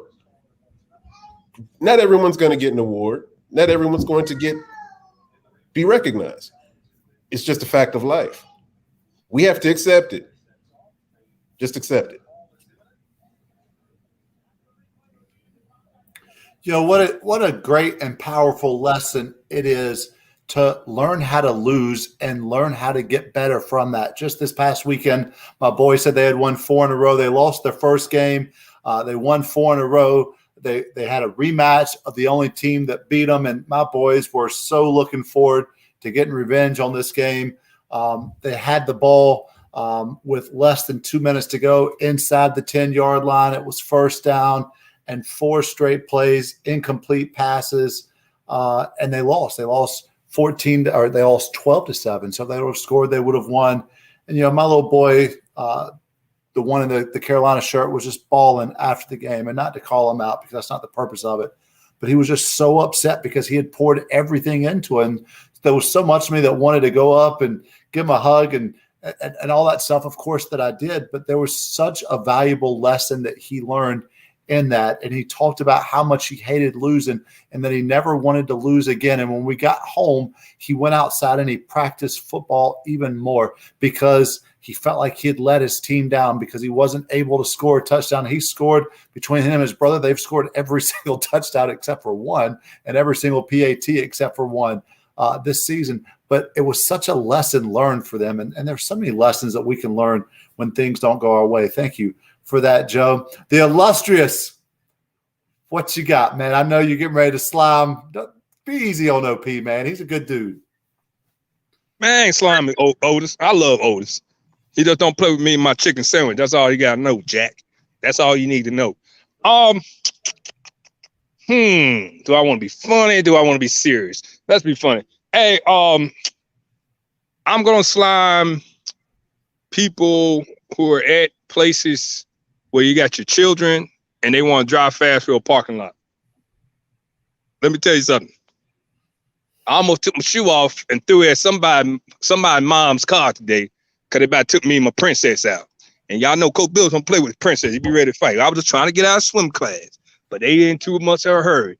That's why Coach Bills was late, because Coach Bills had to have some words. So, guys, girls, when you see Coach Bills and the babies, you might want to slow down or I'm going to throw my shoe at you. God bless you. I mean, there's one surefire thing that you don't do around me, and that's come speeding down my road in my neighborhood. That is the street where my boys play, where they ride their bikes, they ride their scooters, they play football, they play soccer, they play basketball, they play with their friends, they talk to our neighbors. Don't come driving fast past my house because you are surefire guaranteed to see a side of me that you don't want to see. I hear you on that, Coach Billups.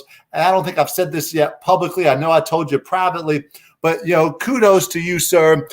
37 years old, 38 years old. And Coach Billups is finally learning how to swim, going to swim practice every single week.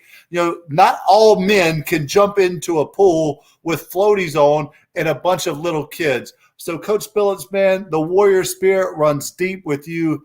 I'm proud of you. Keep working hard.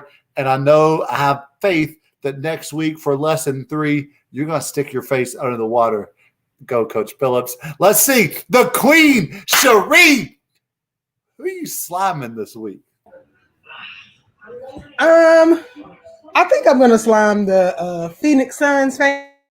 Y'all know that the NBA playoffs just started. And, of course, everybody thought that my boys weren't even going to make it into the playoffs. First of all, I need y'all to understand they are a 7 seed because LeBron was out so many games. They're not a 7 seed because they play like a 7 seed. So let's just get that clear. And for y'all who thought that they were just about to, I guess, run the train on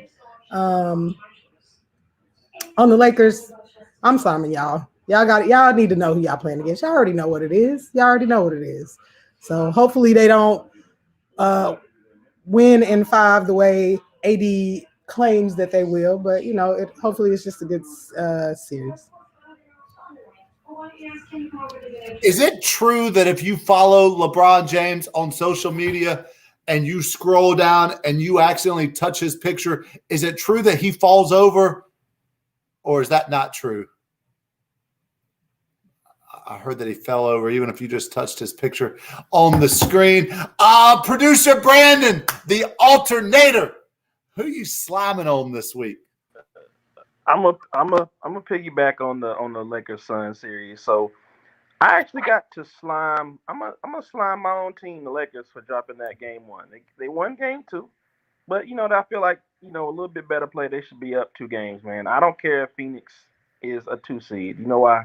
Because it's Phoenix. It doesn't matter where they're seated. And the Lakers are the Lakers. We have a level of excellence to maintain and defend this ring. So I don't care if LeBron was hurt a lot of the season. I don't care if AD was hurt. You're still the Lakers, and that's still Phoenix. So you should have. I don't like the fact that you dropped that game one. So I got to slime you. Now it's tied, but we'll see what happens from here, man. That's good stuff, Brandon. Thank you. You already know what time it is. He's got his social media up and running, posting stories, getting 8,000 pictures this weekend. Man, that dude had more pictures taken of him this weekend. I don't know. I lost my train of thought. Than somebody really famous did. That's who it's time to tap in. Justin, who you sliming this week?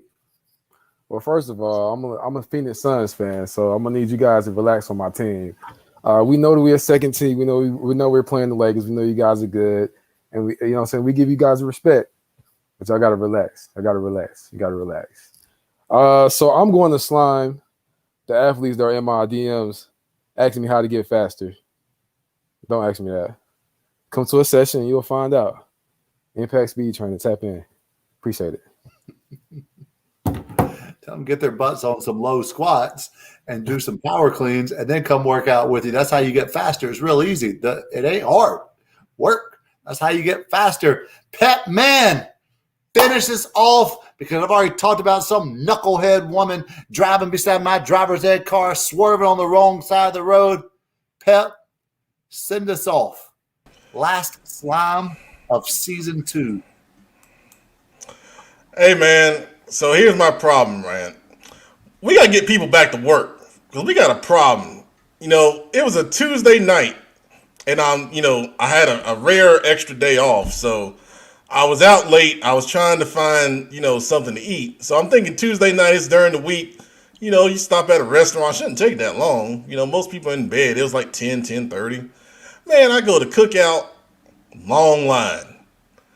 Wendy's, long line. And I'm looking like, what is the problem? So I finally decided to go to McDonald's.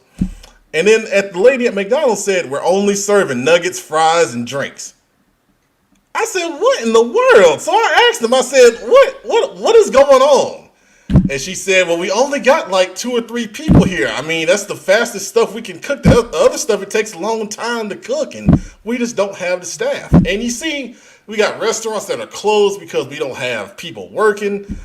People are, I think, Kenneth, you posted something about lifeguards, and they're paying them now $15 an hour with a bonus. I mean, that used to be a job you could just get like in the summertime as like a 14-year-old.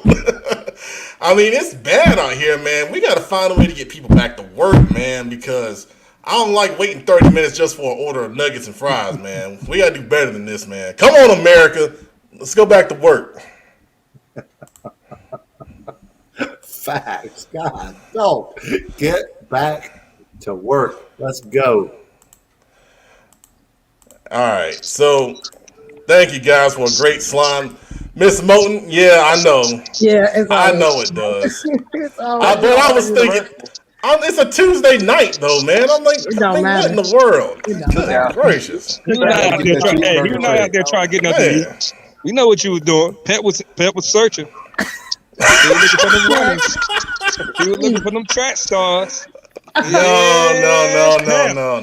Yeah. I was not doing that. That's how I know you was out late when McDonald's said, they got nuggets and fries. That's all they had. What you were doing, Pep? I wasn't doing nothing. Out there with them track stars. Just because that's what you do, don't assume that's what everybody does. I sit at home, smoke some of my lovely cigars, and take care of my toilet. I don't got time for that. That's Justin. Any man who carry baby oil in a pouch, they out there running after them runners. He out there sprinting. He out there chasing them track stars. I ain't mad at you, young fella. Go get it, baby. Go get it. You and Pat was out there hitting the tracks. Y'all was out there teaching them how to get fast, tapping in. I see what y'all doing.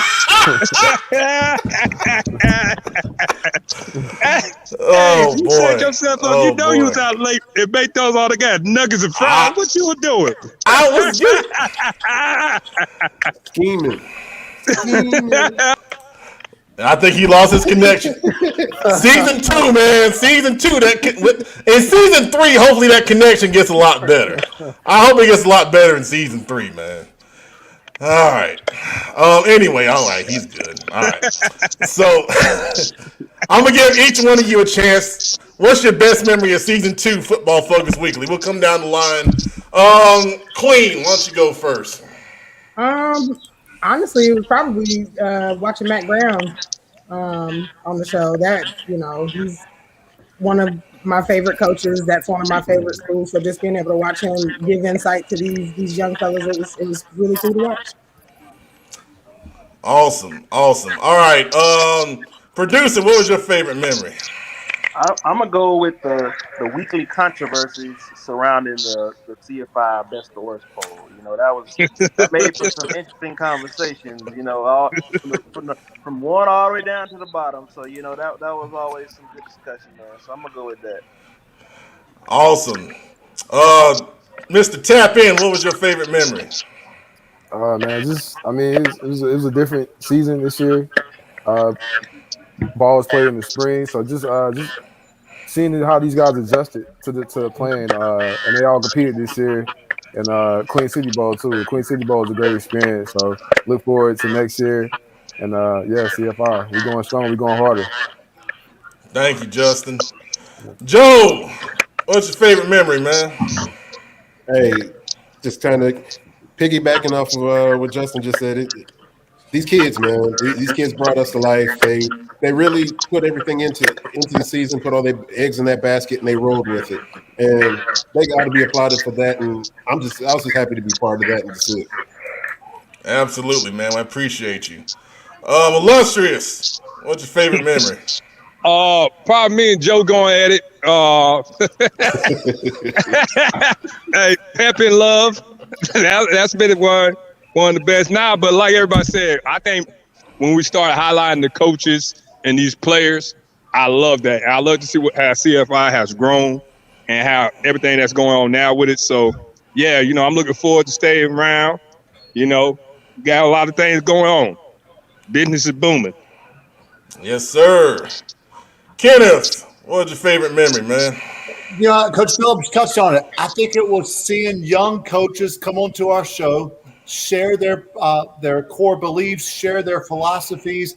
Several young coaches who were first-year coaches who did some big things this year. Several young coaches who have since become head coaches who did big things this year. I think just being an outlet for so many young coaches to kind of get their name out there, to network, for other coaches to see them, other people in the community to see them.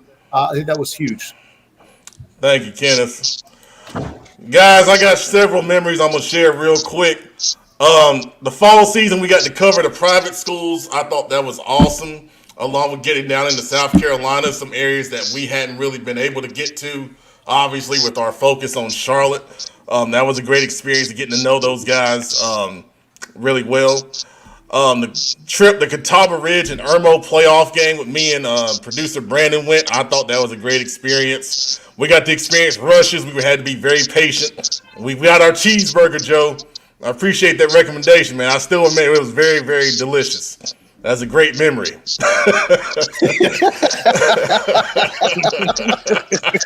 You're terrible. In the off season, it's a long off season. All the interviews that we did on Instagram and StreamYard, highlighting so many kids. I was trying to count and get to a number, but I know it was at least 50 kids we did interviews with in this extended off season. I thought that was great. We got into some really deep political issues, which I never thought we would do on this show.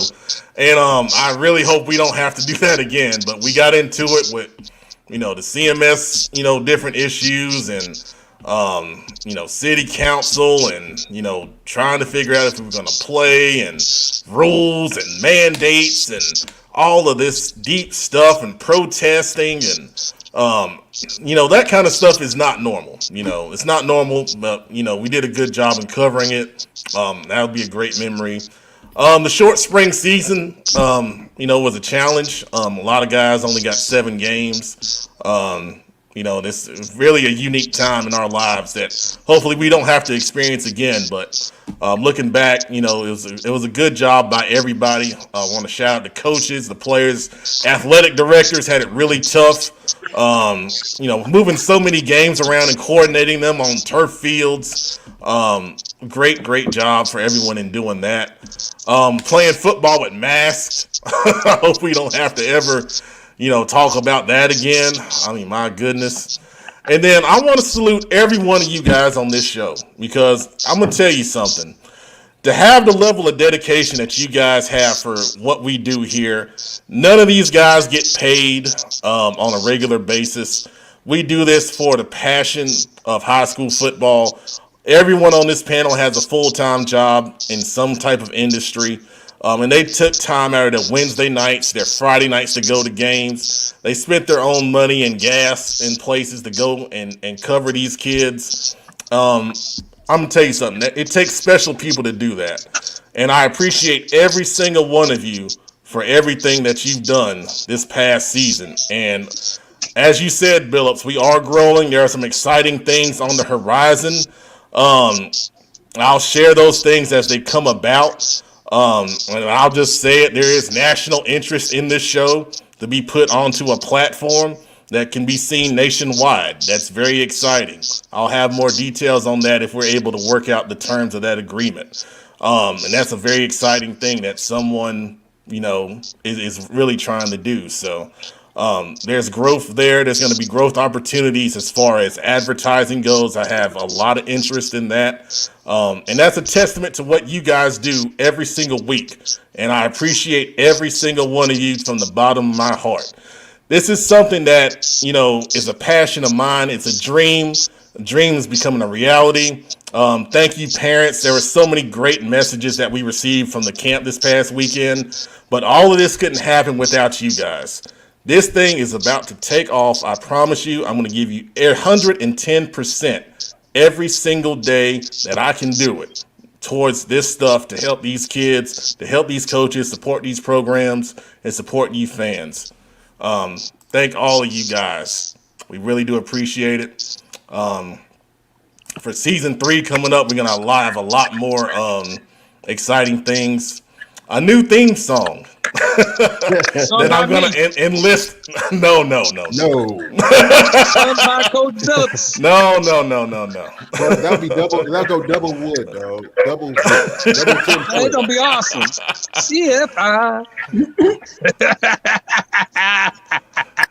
By Randy Watson. I got the Randy Watson book. Hey, I will tell you right now. I don't know what it's going to sound like, but it's going to have a definite old school feel to it. Well, it's going to be an old school feel. All I got to do is smoke a cigar. I got you. No. Smoke a cigar and have some bourbon. I got you. No.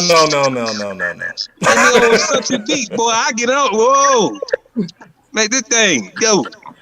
I even let Baby Oil Adams come on it. Baby Oil Adams. Oh, boy. We got College Joe and Baby Oil Adams. Hey, we got a question in the private chat, man. Polo. Y'all see this question? Brandon, he coming for you. Get him, Brandon. Producer Brandon. Brandon, he coming for you. Justin is asking you, is your shirt velvet? Exactly. No, it's not velvet. It's a big guy. He can't wear no velvet. He out here sweating like a damn rotisserie chicken.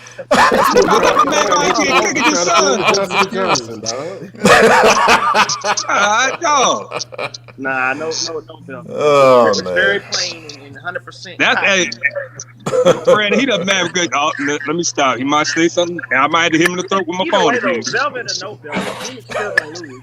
Phoenix still gonna lose, man. Kevin Johnson ain't walking through that door, man. Kevin Johnson. Oh, Lord. You can't help your team look like a bunch of background singers. They're gonna tap out. DeAndre Ayton got a perm. He got a perm. He out there playing ball with a perm. He got a perm beard.